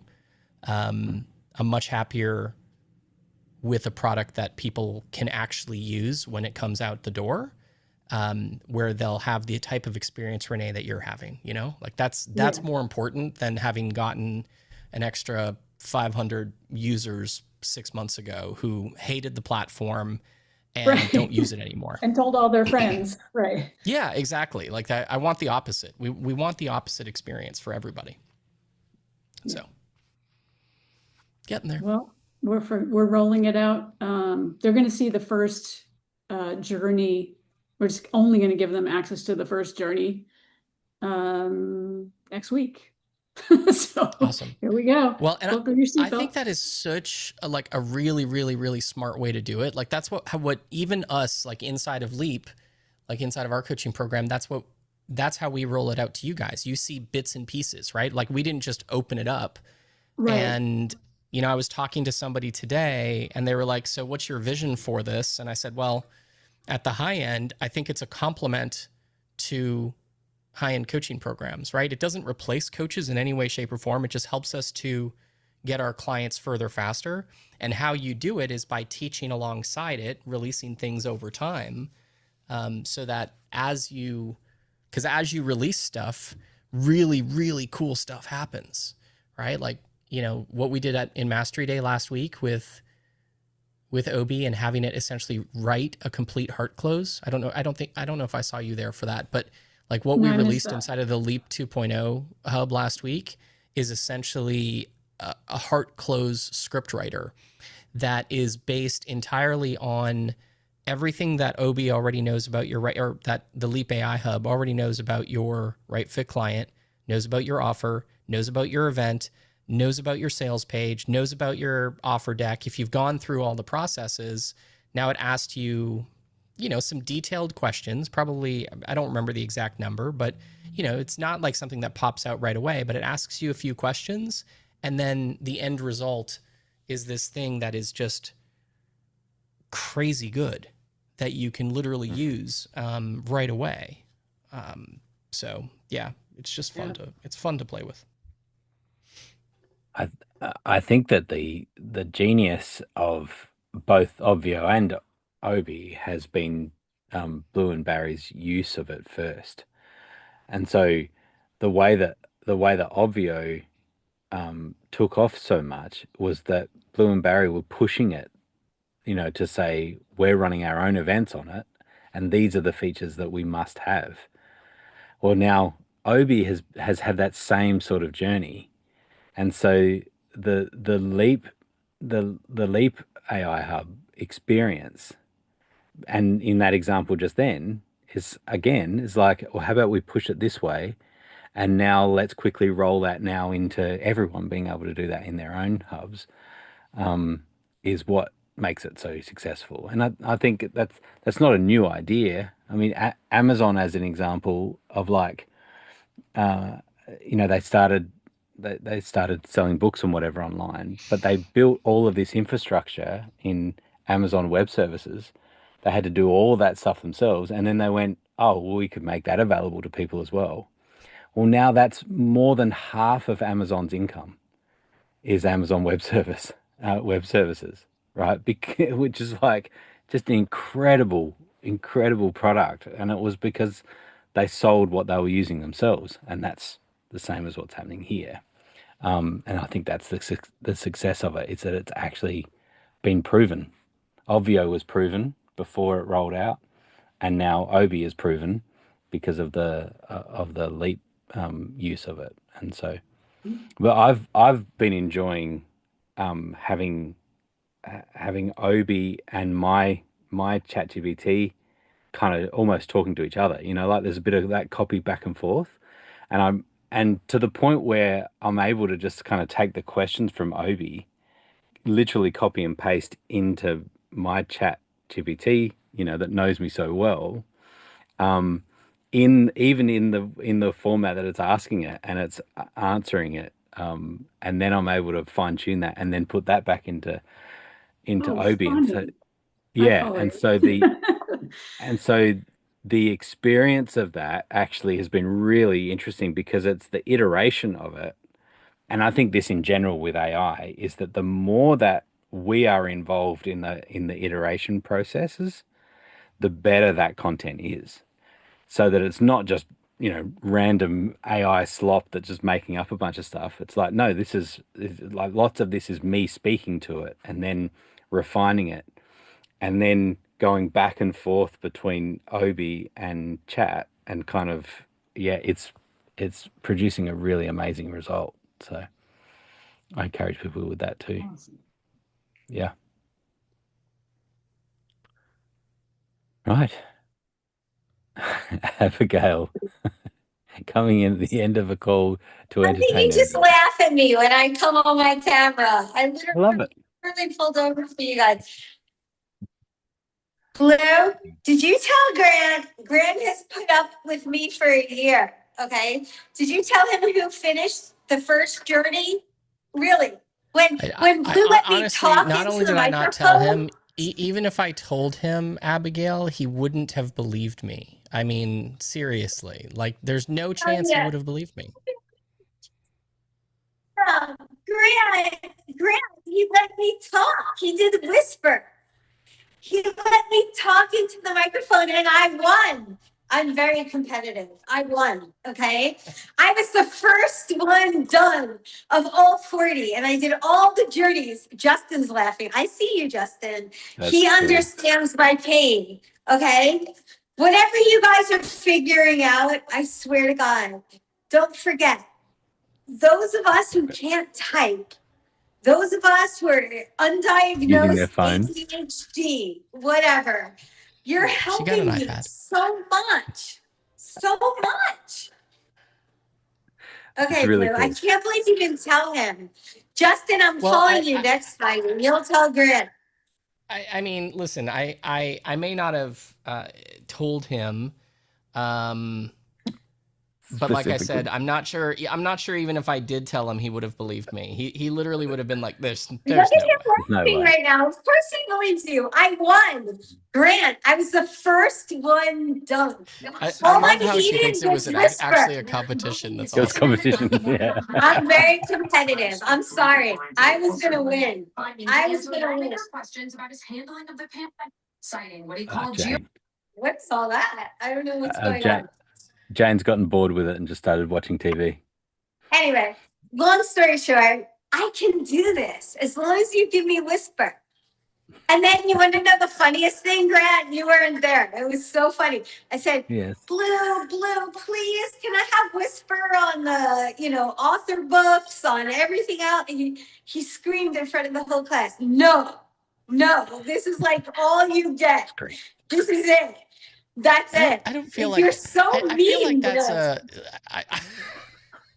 I So feel really mean. certain that that's not exactly how it happened. That's just for the exactly record. what happened. I was like, okay, I'm done for another year. I'm done. I'm done for another year. I don't care. Whatever. I like the image of Blue screaming no at everyone. No, that's it. I cut you off. Anyway, it was so much fun.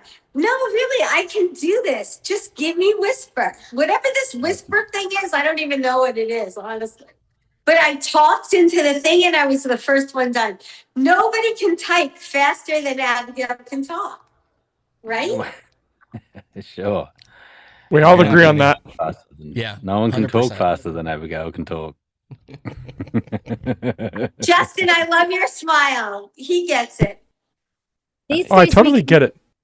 go I've to I've used Whisper for about 25,000 words in the last month. Yeah, I yeah, get it. it's amazing. Listen, I don't know what whisper is, but I talked into the microphone, I hit red, and I did it, and I was the first one done. I'm using Eloquent now because it's free. The Google I equivalent. don't know, Blue. That sounds fancy for me. Can I do I know. eloquent? Eloquent. It Is does. that Sounds better than that's Whisper. fancy. Yeah. I don't know. The whisper thing worked. Whatever Blue put in there, I had 3 journeys. I had 3 steps. I was done. It was gorgeous. It was so exciting. It was a lot of fun. We had a good time. We did. Yep. We 100%. really did. Grant passed out. I don't know. We lost him. Well, he had to get outside and he had to step outside and get some air because he was in shock, I think is what's happening. So he's like, I need to breathe. It's not okay. Like, I want him to come to our events. Is he coming next time? I want him to come. You know what? I say, listen, I think the more people tell him to come, if we all show up at his house and say, you have to come to the event, I think we have a better chance. But the same distance Australia? we have to travel. I'm doing it. I know the same distance we have to travel to get to him, he has to travel to get to us. So No, I'll drag him there. I went scuba diving in the Great Barrier Reef. I'll do like a little vacation and drag Grant to Charleston on our next event. it's awesome. Is Muddy here? Is Muddy in this thing? No. I don't He see was. Muddy. I saw him. Where did he go? I believe it. He's not here right now. He was before. Yeah. Okay, let's see. Does Obi work with Claude? I mean, that's Pam, that's a great question. Yeah, kinda. And Claude and ChatGPT and Obi are all 3 different platforms. And they tend to not speak to each other. But a big part of how Obi works is by asking our subscribers or our creators questions to help them build out what we call an AI hub. Another word could be an outcome generation engine. Another word could potentially be an AI-enabled course, right, with your frameworks and your ideas in it. And what some people have chosen to do when Obi asks them a question, let's say Claude is your AI of choice. What some people have chosen to do, rather than type the answer, is copy the question and paste it into Claude and say, hey, answer as me, because Claude knows you fairly well if you work with it quite a lot, and perhaps give it a little bit more context than just that, and then copy and paste the answer out of Claude back into Obi. Which is not all that dissimilar from working with all sorts of different platforms. I do the same thing. My AI of choice daily is chat. That's just the one I use the most. I don't think that there's, which is better, Claude or ChatGPT, is very much a religious conversation. It's kind of like what's better, Mac or PC. I think we can all, anybody who's a favorite of Claude. Yeah, I agree with you, incidentally. But if you're a PC user, and you work really, really well on PCs, there are people who are like, PCs are so much better than Macs.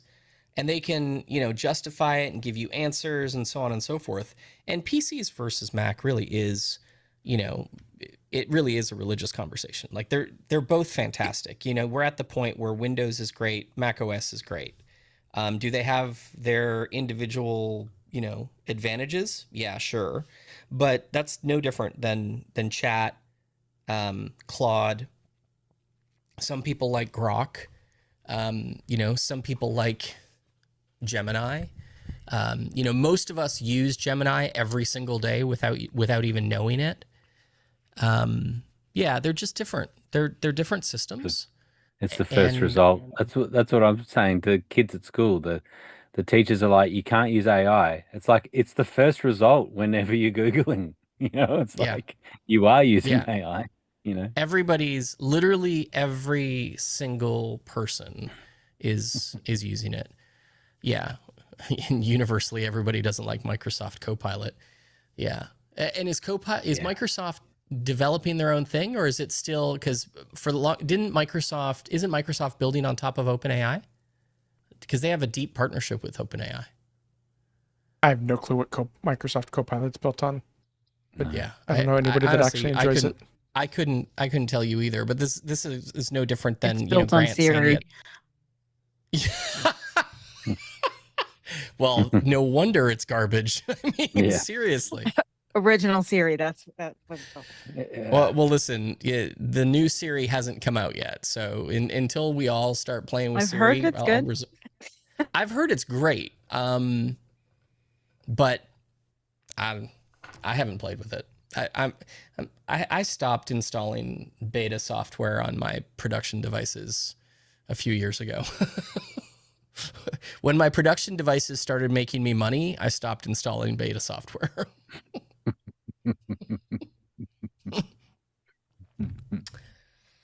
So, anyway, we'll see. I don't know. If I'm being honest, I probably stopped installing the latest software for about 6 months after they got released. Although I probably will install the new iOS as soon as it comes out. Yeah, you will. Yeah, that I will. If you guys want to know about your average American Abigail who doesn't know how to use any of this stuff and who's tried it all, because I listen to these conversations, okay? Yeah. Gemini works the best. Okay? ChatGPT isn't bad, but there's something magical about Gemini that it understands me and is funnier. Honestly, I'm looking for comedy here. Okay? So I've tried everything, and Gemini. If you're looking for comedy, you should use Grok. Honestly, if you're really just looking for comedy, use Grok. Try Grok out. That's true. And you can. It's not Claude. It's something called Grok. I don't know. Yeah, Grok. It's yes. Grok I want comedy. I want comedy. Yeah. Give Grok a try. But here's the thing. Like this is the piece that I think a lot of people are missing just in general. And this is kind of my point. Whatever tool you use most often is actually going to be best for you. Period. Yep. Like it almost doesn't matter. So Abigail, if you use Gemini most of the time, Gemini is going to give you the best results. The same way for me, I use ChatGPT every day. It's going to give me personally the best results. Pam, but I just started dating. Yeah. Blue. I just started dating. Grok is funnier. I want to go to Grok. I want to go to Grok. Well, listen. You never know. You may have gotten married on the first date, but Pam. Pam uses Claude every day, so she's going to get the best results from Claude. Whatever tool you use most often, right now, at least in the AI space, is going to be the one that will give you the best results.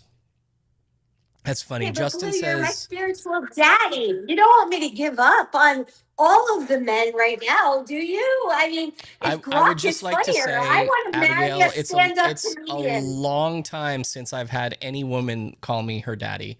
But I guess thank you. You're my daddy, on some level. baby. I'm not. I'm going to Grok. Somebody mute her. Somebody mute her fast. I'm going to Grok. I'm doing it. I'm going to Grok. This if I call have to do this de-escalated. for the rest of my life, I need to laugh. Okay? I need. Yeah. Yes. We all need to laugh. We all need a little more laughter in our life. Yeah, and Pam, that statement is what most people who say they like Claude better say. And I will tell you, I personally get better writing out of ChatGPT.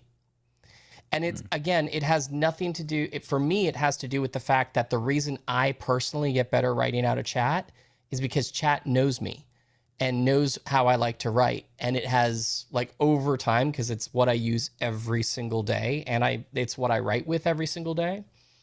Yeah, exactly. So it is well. Actually, what's interesting is I didn't bother to go through the process of making a clone. I've just been using it, which over time winds up doing the same thing. But What's awesome is when you share the same account with your partner, and so like ChatGPT thinks I'm pretty amazing because not only am I all technical and stuff, but I'm also a counselor and I'm a school teacher. so so every now and again it'll pop up with something that's like, this will really help in your counseling practice. I'm like, yes. But yeah, so that does muddy the water a little bit, but it is pretty amazing when it pulls out some stuff that that you haven't said, you haven't spoken about for a long time, and it just starts, when it's using demo data or something, and it's like, oh no, that's actually accurate. But yeah, have you, Blue? Have you used like the computer control or like browser Chrome plugin stuff or whatever? I've used it a little bit, but I find I'm sure it's going to get better. But the last few times I've used it, it's so damn slow that I watch it do stuff and I'm like, just tell me what to do. I'll do it so much faster than you. Right. But I really haven't, if I'm being fair. I use the Chrome plugin, and and I found that to be, it's supposed to pretty much work without any interaction. Like you can just go off and do other stuff. But I found that you could sort of interrupt it. Whereas the browser plugin in ChatGPT is amazing. So I encourage you to try it, because here's a simple example. I said, I want you to go and research a bunch of different YouTube videos. And so it was on pro mode, so it took like 20 minutes, but it came back with some really good results. I then added the browser plugin, opened the browser in ChatGPT, so it opens in a side panel.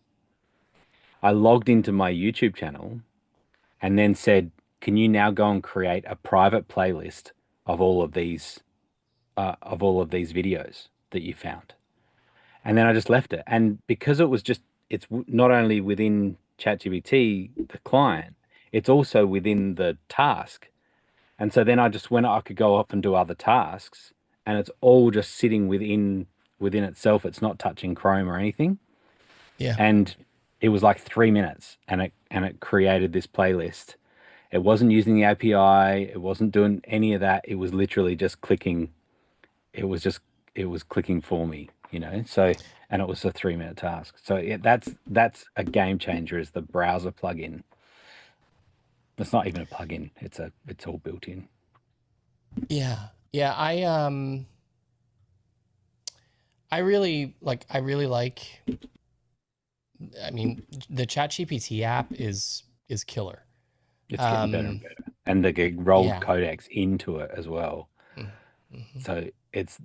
So I'm doing some, I did a basic website the other day, and it was on an old hosting platform, and I was like, I really need to make that that should be a Git repository.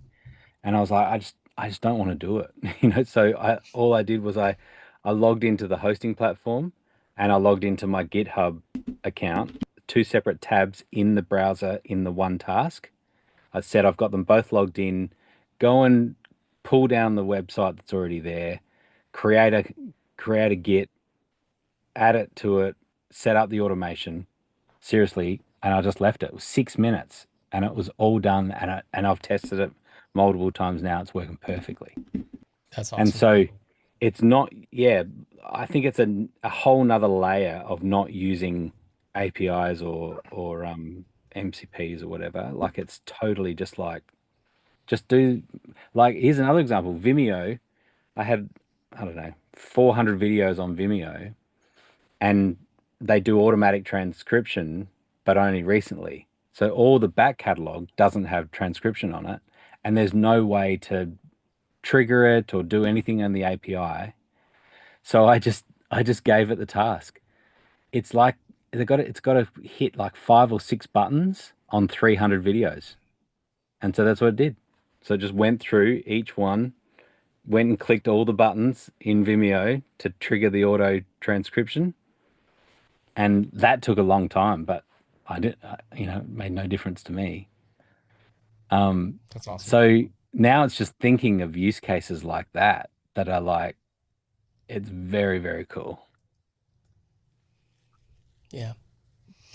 Yeah, I think there's so much, right? I mean, anything that we kind of do on the daily, or, I was talking to a friend of mine the other day, and we were chatting about something, and I was saying, I keep getting stuck at this point, and he's like, why are you doing that? Like, and and he's like, what do you mean? And I was like, what do you mean? He's like, well, aren't you doing that thing so that Codex can then do something with it? And I was like, yeah. And he's like, just get Codex. Don't do that. Just ask chat to do it. Like when chat says the next thing you have to do is blah, blah, blah, blah, blah, your response is, that's awesome. Why don't you just go ahead and do that? Yeah, that's right. And literally and he, this guy is like, he's a little bit of an AI influencer, and literally his response, it's not Igor, by the way, Pam, in my case, but he literally is like, the magic to AI, to working with AI, is when it tells you to do something, literally just turn around and say, what a great idea. You do it. You do it. Yeah, 100%. Awesome. Yeah. Well, and also correcting it is actually really an amazing thing. When it does it wrong, don't just go and fix it yourself. Like actually just say, if you invest that time a little bit, it gets it right next time, like it, and it learns from it. So yeah, it's cool. Right. So we've talked about Obvio, and we've talked about Obi, and we've done the AI roundtable as well. Are we done for the day? Any other topics? Yeah.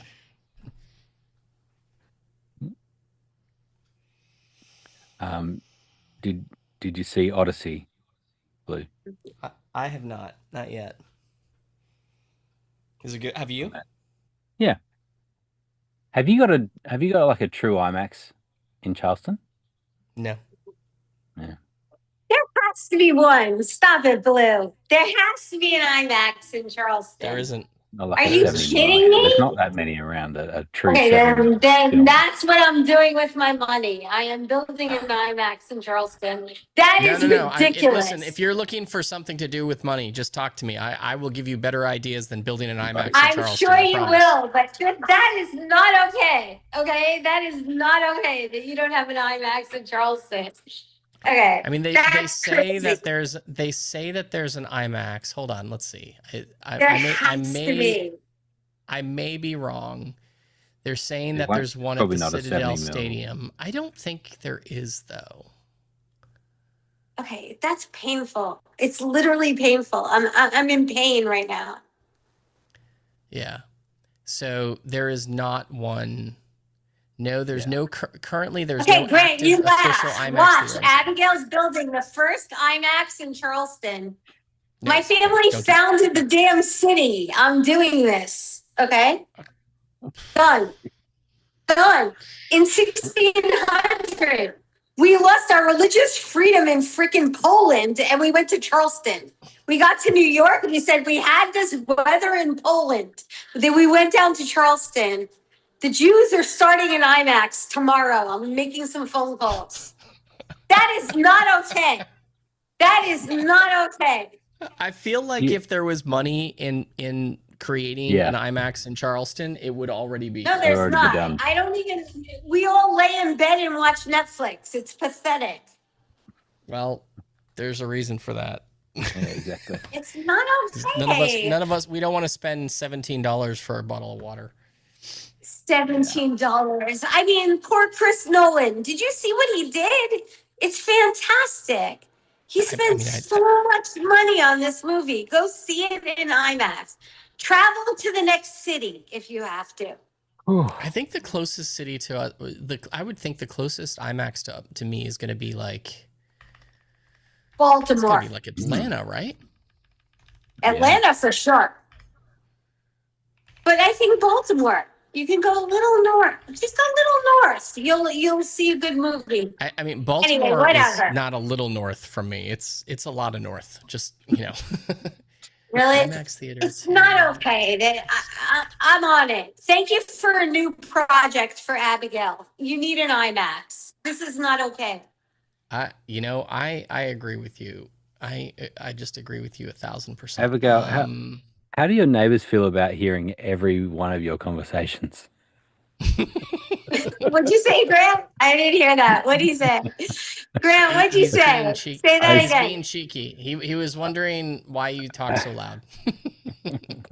What else am I going to do? Only you people understand me.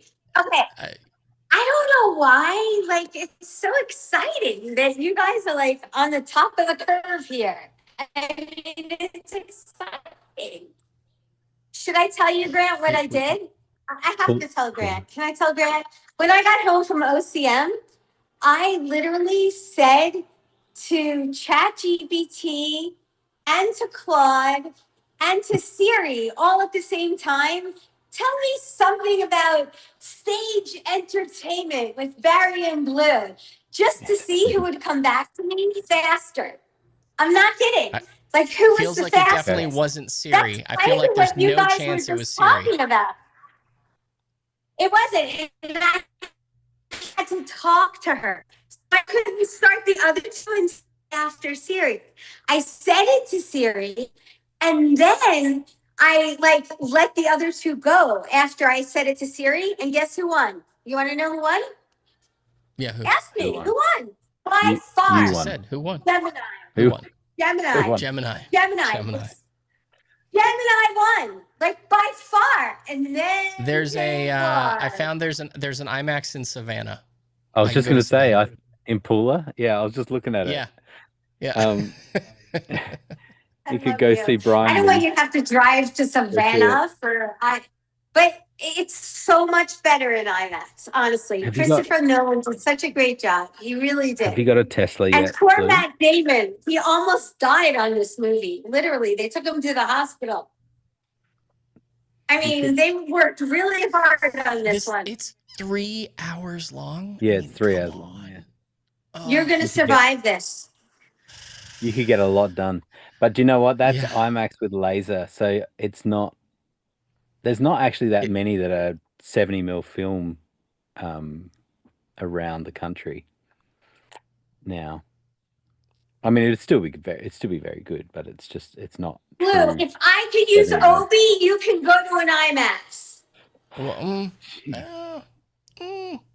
are they the same? I don't know. I can go to Wilmington. There's one in Wilmington. Hey, Abigail, the sound that you make, you only have to get the sound from your mouth to the phone.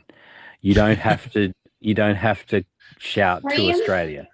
I never know who can hear me. Okay, I'll whisper.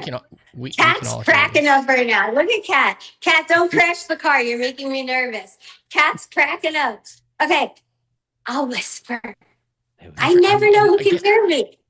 We can hear you at the same level, actually, for us. It's almost the exact same. Your whole city can hear you. It's funny. My husband always says that. He's like, shut up, Abigail. Everyone can hear you. Shut up. 30 years in, he's still telling me to shut up. Okay. Well, at least he's still you can't. It's just too expensive to get a divorce these days in LA. It's a ride. It's a... All right, it is people, a roller coaster. I feel like we got to wrap this sucker up. On that note, I know if we keep going, Abigail's going to switch to using a computer full time, which will then force Blue to go to IMAX.